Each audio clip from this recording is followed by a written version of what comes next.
नमस्कार, study with Kailash बोगणे की YouTube channel फिर से आपका स्वागत। ये चीजें मैं बता चुका था। राज्य के किस प्रागैतिहासिक स्थल से 5.2 किलो का सोने का मुखौटा मिला है? तो मलारी गांव, चमोली। बहुत बार आया है। मलारी गांव के प्रागैतिहासिक स्थल की खुदाई और कब और किसने की? तो गढ़वाल विश्वविद्यालय श्रीनगर द्वारा 2002 में।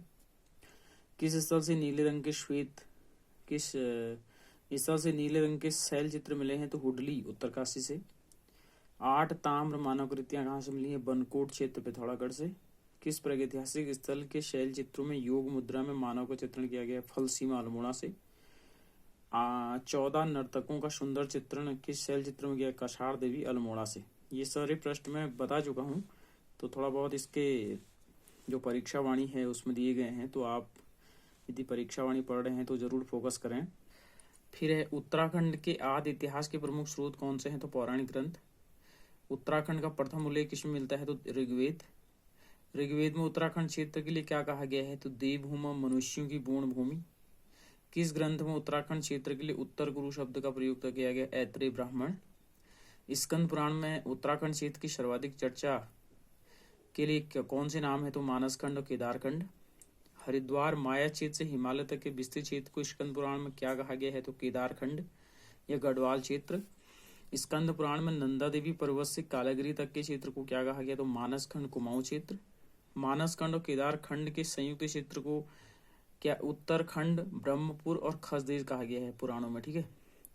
पाली भाषा में बौद्ध साहित्य में उत्तराखंड के लिए कौन सा शब्द है? हिमवंत। बहुत बार आया है पाली भाषा में या बौद्ध साहित्य में उत्तराखंड को क्या कहा गया? तो हिमवंत। उसके बाद है कि गढ़वाल क्षेत्र को पहले कहा जाता था तो बद्रिकाश्रम क्षेत्र, तपोभूमि और केदारखंड। ये सब मैं थ्योरी में बता चुका हूँ। इसके वन लाइनर क्वेश्चन हैं, परीक्षा वाणी में ही हैं, तो आप लोग जरूर देखें। मनुष्य के आदि पूर्वज मनु का निवास स्थान अलकापुरी। गणेश, नारद, मुचकुंद, व्यास और स्कंद गुफाएं कहाँ हैं? तो बद्रीनाथ, चमोली में। भगवान राम ने अपने अंतिम समय में किस स्थान पर तपस्या की? तो रुद्रप्रयाग में। बाणासुर की राजधानी कहाँ थी? तो ज्योतिषपुर। अपने अंतिम समय लक्ष्मण जी ने कहाँ तपस्या की? तपोवन, टिहरी, गढ़वाल। केदारनाथ को प्राचीन ग्रंथों में कहा गया भृगतुंग। महाभारत के किस पर्व में लोमस ऋषि के साथ पांडवों की बद्रीनाथ यात्रा का वर्णन है? तो वन पर्व। महाभारत के वन पर्व के अनुसार पुलिंद राजा सुबाहु की राजधानी कहाँ थी? तो श्रीनगर। प्राचीन काल में गढ़वाल क्षेत्र में कौन से 2 विद्यापीठ थे? बद्रिकाश्रम और कण्वाश्रम। दुष्यंत और शकुंतला का प्रेम प्रसंग जुड़ा है कण्वाश्रम से। जिनके नाम पर अपने देश का नाम भारत पड़ा, उसी सम्राट भरत का जन्म हुआ था कण्वाश्रम। कालिदास ने अपने महाकाव्य अभिज्ञान शाकुंतलम की रचना कहाँ की? तो कण्वाश्रम।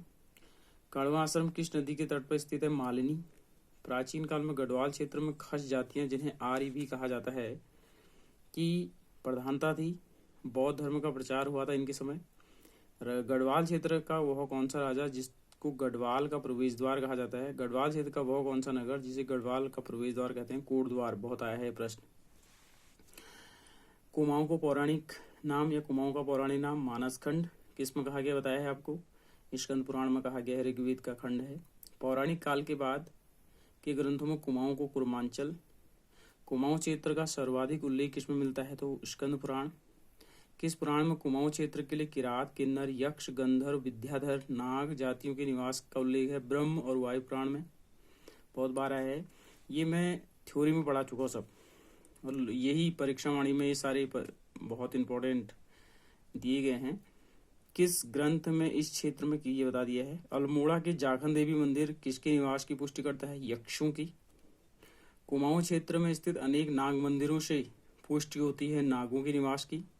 सबसे प्रसिद्ध नाग मंदिर बीरीनाग या बीरीनाग स्थित है पिथौरागढ़ में। कुमाऊं क्षेत्र में बौद्ध धर्म का प्रचार हुआ खसों द्वारा। तो आज पढ़ना है हमने 2 चीजें मैं बता चुका था, एक तो ऐतिहासिक, एक तो प्रागैतिहासिक काल, दूसरा आदि ऐतिहासिक काल। तो आज प्रमुख लेख हैं, देखो कहाँ कहाँ से ये लेख मिले हैं। शिलालेख, मंदिर लेख, गुहा, भित्ति लेख, ईंट लेख, मूर्ति पीठिका लेख, त्रिशूल लेख, ताम्र लेख, ये सब मिले हैं। ठीक है, ऐतिहासिक लेख मिले हैं।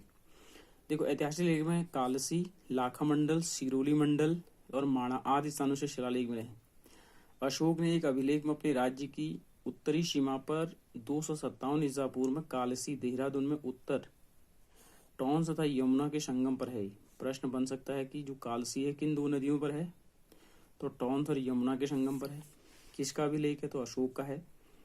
यह किस भाषा में है? तो पाली भाषा में है। इस अभिलेख में अशोक की यह घोषणा है कि उसने राज्य में हर स्थान पर मनुष्य और पशुओं की चिकित्सा की व्यवस्था कर दी है। इसमें लोगों से हिंसा को त्यागने तथा हिंसा को अपनाने की बात। प्रश्न ये बना है कि अशोक के किस अभिलेख में हिंसा को त्यागने तथा हिंसा को अपनाने की बात कही? तो कालसी अभिलेख। किस भाषा में है? पाली भाषा में है। कालसी अभिलेख में यहाँ के निवासियों के लिए क्या कहा गया? पुलिंद। क्षेत्र के लिए अपरांत शब्द का प्रयोग किया गया है। देहरादून में जौनसार बाबर स्थित लाखामंडल से राजकुमारी ईश्वरा का शिलालेख प्राप्त हुआ है।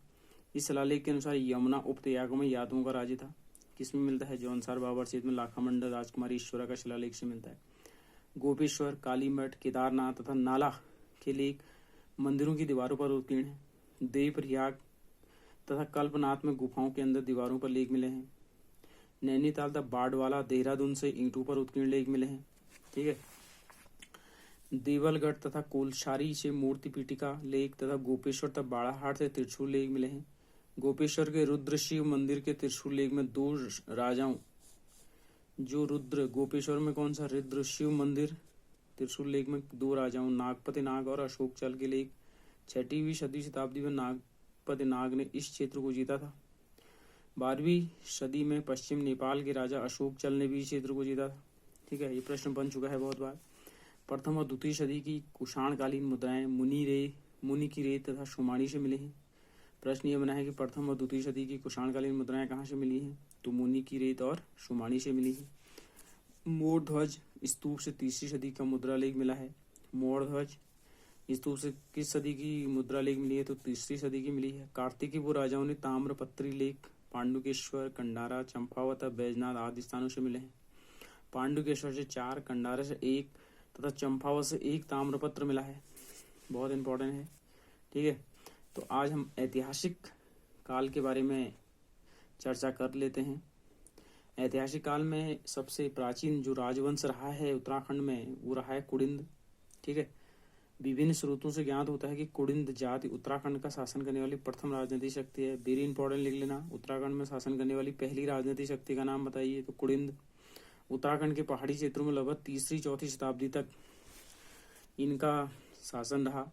देहरादून के पास यमुना और टॉन्स नदियों के संगम पर स्थित कालसी नाम स्थान से प्राप्त अशोककालीन अभिलेखों से इस क्षेत्र के निवासियों के लिए पुलिंद तथा इस क्षेत्र के लिए अपरांत शब्द प्रयुक्त किया गया है। इस अभिलेख से ज्ञात होता है कि प्रारंभ में कुड़िंद लोग मौर्यों के अधीन थे। किस अभिलेख से पता चलता है कि कुड़िंद किसके अधीन थे? तो मौर्यों के अधीन थे। कालसी अभिलेख से। प्रसिद्ध भूगोल वेदा टॉलमी कुड़िंद लोग 2री सदी ईसा पूर्व में ब्यास, गंगा और यमुना के ऊपरी क्षेत्र में फैले हुए थे। ये किसने कहा? भूगोल वेदा किसने कहा? टॉलमी ने। कुड़िंद वंश का सबसे शक्तिशाली शासक कौन था? अमोघभूत।